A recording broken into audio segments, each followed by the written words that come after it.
I wonder what the salad or the lettuce was saying at Chipotle when it got E. coli. What data was it carrying? Not organic, not organic. I'm going to kill you. Yeah. Death to the human race. Yes, exactly. It's its only way to get revenge back. You cut me from my parents. Put me in the toilet. You sliced me in half. You chopped me up. I was happy being E. coli out in the farm field. Speaking of lettuce, Chipotle, E. coli. Why are you bringing up E. coli, bro? Is this a disease episode? No. There's it was very interesting studies that have been done using the CRISPR machine. And the CRISPR is the thing that helps with, analyzing DNA, splicing, putting it together, all this other It's not stuff. an air fryer. No, the it CRISPR. Crisp. Yeah, Yeah. CRISPR, the CRISPR. Don't ask me what it stands for. So get out of the way. Sorry, there's a bug. A gnat. Yeah, gnat nagging me. It's back. It's haunting me. So anyway, the E. coli. They were doing an interesting study with the genetics of E. coli in the plasma it was producing. And the study was great because it was like, well, can you actually store data in like genetics? Much like you're writing data to a hard drive. Well, how does that work here? And this is really cool. What they found in the most general sense, and then we can open this up into almost like a philosophical thing on what this really means, is that the E. coli has a certain amount of plasma on this Petri dish. So if it lives in a state where there's no voltage actually going through it, just in its own natural state of growing, it lacks a magnitude and increase of plasma that would happen when I actually start to put a small amount of voltage through it. Now, the voltage that is charging up this E. coli plasma, right? This DNA of the E. coli is being carried in a pattern and form that carries a binary signature of zeros and ones. And at the very base of all of our machines is 0 1. It's that binary code. And the pattern of that 0 and 1, 1 0, 1 1 1 1 1 0 0, whatever it might be, gives you a character or a number or some piece of data that you can look at. And these researchers encoded into the electrical frequency, the voltage going through the words "Hello World," which is a pretty basic thing you see in any starting off your computer programming skills. And what they found is that as they continually induced that plasma within the E. coli, the genetics of it, that it began to reproduce with an increase in plasma. So multiple times. So instead of being in a state of like, okay, we have one plasma for simplicity, now it has 3 of them that the E. coli starts to grow with. And as it does that, it carries the same energetic signature, voltage frequency in it. So every single new E. coli that came out was still imprinted with the 0 and 1s of Hello World. So it was reproducing that information because it was carrying that electronic signature with it that was making that plasma grow. So we need biological server farms. Well, this is really... that would just increase... This is cool. Yeah, right? That we could store data on... Well, think about DNA strands, storing data on DNA strands. Well, yeah, or then, it would be an interesting study, and this is kind of out there, like much like that guy who was dealing with, making crystals grow differently in water and how you think about it. What if I was injecting like my whole crop field and I said, I was typing die, sick, become unhealthy, and the crops are just withering because that signature that is carrying its growth. Or I was like, happiness, flowers, right. Yay, sunlight, right. Growth, and these things are like blooming like huge weeds. Yeah, that would be interesting if that same study that they did with water, if that would coincide with because as it's growing, as each cell's growing, it's multiplying that message over and over. It's multiplying that message. So I wonder if. But I wonder if they resonate with that message. Like, does that plant cell know "Hello World"? Yeah. Does it create a different state of health? I love you. Yeah. It's all good that did the E. coli become stronger? Yeah. And then that makes me wonder, can we just charge up a human's electrical body? Ooh, this is interesting. Or maybe our thoughts are releasing an energetic signature, in our consciousness through our brain, and that's charging our DNA or our cells. There's a lot of interesting things that can come from this, but the cool part about it is that some sort of data can be stored, and it's being stored with those electrical signals that are going through it. And I think it's very, very neat that, using the CRISPR machine has opened up to this new area of study. And then we can be like, well, how much data can a cell actually hold? You know, how much DNA, how much data does DNA hold? And it's just one little chromosome. Yeah, and most of these studies, these CRISPR studies, were done on when they were doing it with animals. They were done on dead animals, so they're actually deciding to whether they should do them on living animals or not. I mean, it's not going to hurt the animal too. Well, E. coli is that an animal? Yeah, yeah. I mean, it kind of that's a bacteria, right? And so, but they just don't want to edit strands. The information they contain could conceivably be passed on to the offspring, allowing data to be stored for very long periods of time. Yeah, that's what I'm saying. So you could actually have, instead of having like, this is great. Rabbits. Can imagine rabbits. Rabbits. We're going way out there. You ready for this? Yeah. Okay. What is it starts with an M. It's not mitochondria. What's the mushrooms, the fungi species? Oh, I know what you're talking about. Starts with an M. It has the trees communicating. Yeah, yeah. You mentioned it the other day. Crap. What's it called? It's not mitochondria. That's what I'm thinking. Mycelium. Yes, mycelium. Bang. Yeah. Okay, so you got this. The biggest organism on Earth is mycelium. So what if I sent, all of my data, like my Bitcoin keys and everything, and I stored it in the mycelium? I'm literally putting these rods in the ground, and I'm charging up the mycelium so that as it reproduces, it like holds my banking information. Why would I have to? Just think about this. Why would I have to rely on the servers above the ground when I can just store information in the Earth's crust? That's what I was getting at with the biological cloud servers. Why would you even need the cloud? Dude, resilience. Yeah. Now I don't have to worry about, silicon and copper wires smashing and hitting like a solar flare. The animals aren't going to die. Right. The plant species aren't going to die. Can't I just store it in the plants? Yeah, exactly. Ooh, this is exciting. Think about it. We're talking about data being stored in organic material. I think you and I are taking the first branch. This is the olive branch over to science. It's like, let's make the bridge between, computer and organic systems. Yes. Ooh. Yeah, that's what they're already, quantum computing is all based off the brain anyways. Yeah, but wetware is different. Wetware is like, how are we listening to these signals? I'm talking about actually storing things in organic material.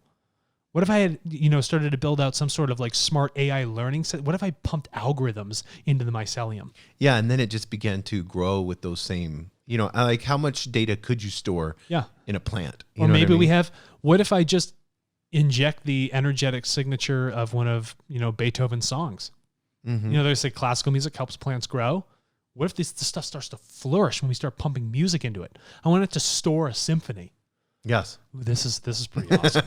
Are you feeling it? Yeah. Yeah, this is exciting. There's you're gonna see me the next day. I'm gonna have rods stuck in my body, and I'm gonna be like, give it all to me. You're talking to the Alex. What are you doing? Alex, what are you doing? I'm downloading the internet, Jason. I have plenty of DNA to store it. Yeah, I wonder how much we can. I know our DNA is mass amounts of information. Holds a huge amount of information. Our brain, I would imagine, holds huge amounts of information. So why couldn't we hold Wikipedia? I don't see why we couldn't. Yeah, and then how do is there a way for me to? Whoa! Imagine if we had a chair. Okay, and this chair puts rods, not in a harmful way, like into your nervous system, like a charging system. Yeah, and you sit down and you download. Hear me out. Okay, this is all right. I'm taking you on a journey. I'm gonna sit down in a chair. I got all these scientists. We're like 20 years in the future, maybe 50. Sit down in this really cool looking sci-fi chair. It's all like stainless steel and stuff. And this rod or two of them go into my back. And they start injecting this electrical signal into my body. And what it's doing is it's downloading the internet, languages, mathematics, and it's storing it in my cells.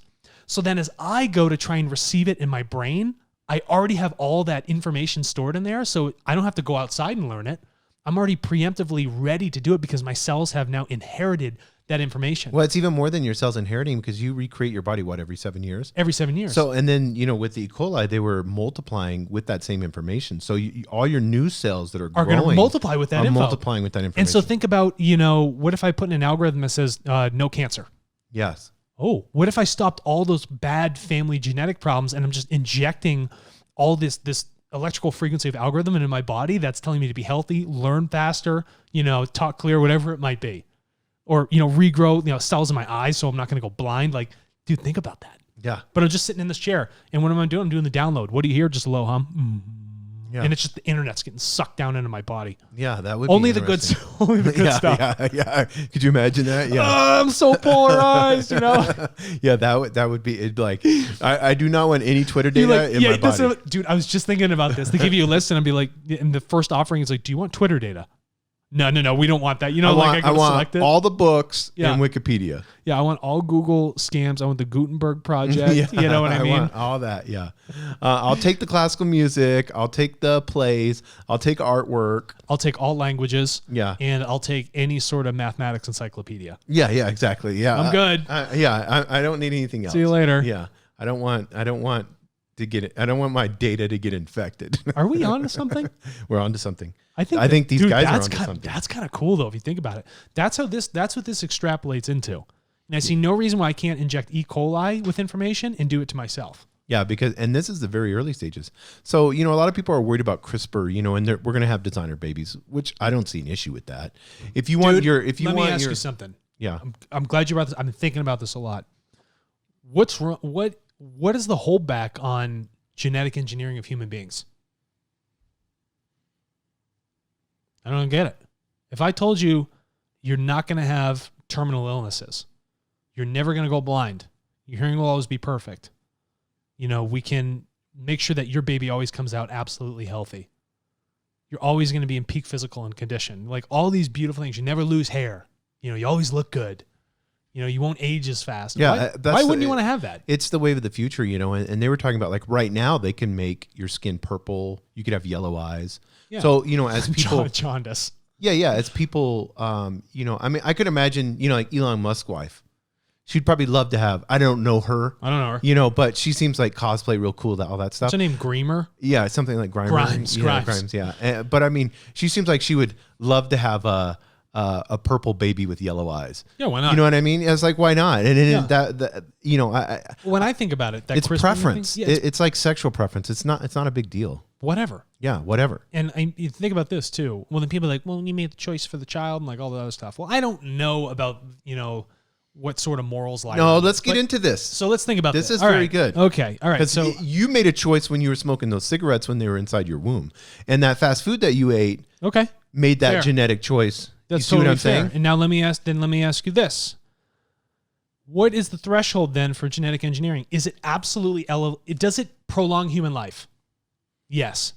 Is it something that is just to make someone look better in a physical appearance only? Probably not the best thing to do. Yeah, I don't see a problem with it. No, I'm not saying it's a problem. The problem that I see with it is when it creates the haves and the have-nots.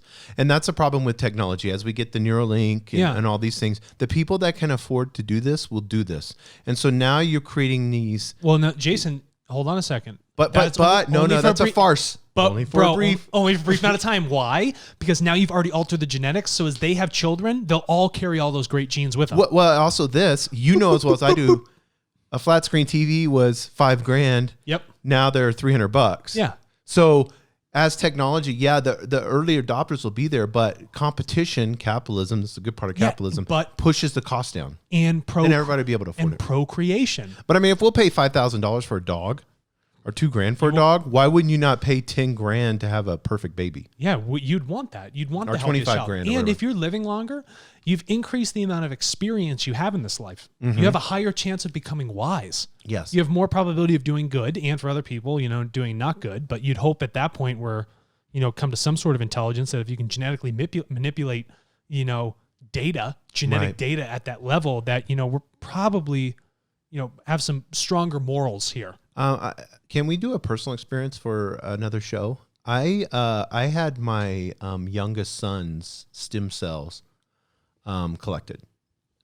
I have never looked at their data privacy law, so I'm going to go in. Can you look that up? I'm going to go in the company and print it out, and we're going to do a episode on it. That's cool. Because I know they can. Like they said, I have if I get like Parkinson's or whatever, I have the 50% chance of being cured from off of. And they send me these emails all about things that they're doing.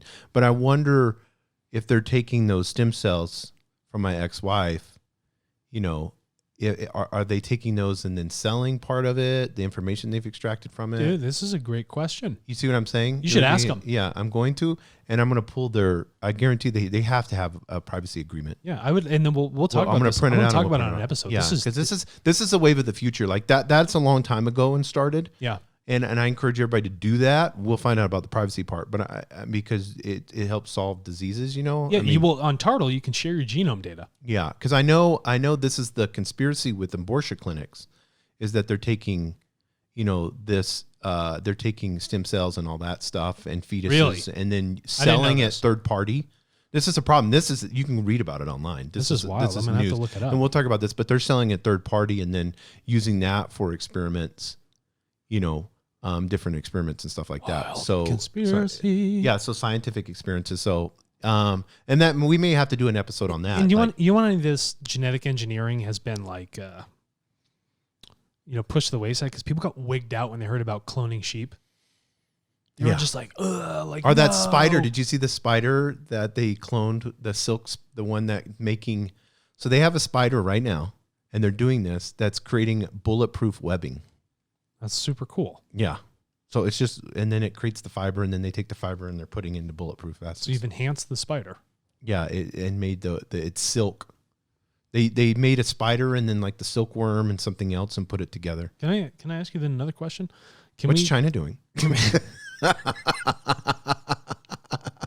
I guarantee you there's some sheep spiders walking around. There's probably some half man, half pig thing going on. I want to go into that Wuhan clinic. Yeah, what's going on over here? I'm thinking about it. Can we genetically engineer, can we pump electrical signals into a cow and like change their genetics and like their cells so that they release less methane? Stop farting so much or burping? Yeah, I mean, I don't know. I'm just saying. There's potential biological. I have a great idea. What if plankton, phytoplankton or algae, that loves carbon dioxide, loves it. What if we started electrically charging the ocean and just juicing up all these plankton blooms, like good ones that feed the fish and eat carbon dioxide? Then you can use the blanket of the ocean electrically stimulated to grow this stuff and then decrease the carbon dioxide levels in the atmosphere. Dude, I'm on it. I'm on it this morning. The creativity is flowing. You seeing that though? We just like charging up the water and the plankton just going. Bloop. Yeah. And we're sending it information to just go wild, be free. Yeah, freedom, happiness, grow. Right. But I mean, I wonder if you could do that on things that are the opposite, like invasive species. Whoa. You see what I'm saying? Now you're on the other side of the sword here. I am always on the other side of the sword, unfortunately. And not on the tip side. We're trying to carve a positive path into the future. No, but that is positive because if you have, I mean, you heard about in Michigan, dude, that they made the water so clear that it was too clear. Those mussels or whatever that came in there and they were so invasive, they took it over and they were filtering the water so much that you could see down to the bottom. And so fish were like, because you need structure and some murkiness. Yeah, we're like Asian shore crabs. Yeah, they come over in the ballast of ships, and then these things were killing out all the other crabs on the eastern seaboard. Like, it's like all those things. Like, so, and what if you electrically charge them that says, we don't want to be in this area, not good for our cells? Yes, yeah, that's interesting. There's so much potential with this. But this is where science does its best work, is when it's focused on biological aspects to raise the level of humanity. Yeah, to evolve humanity. Yeah, that's cool. And when we're learning from nature, not trying to control nature. Oh, I love that. That's when you're working with it. Yes. And that's where we're at our best.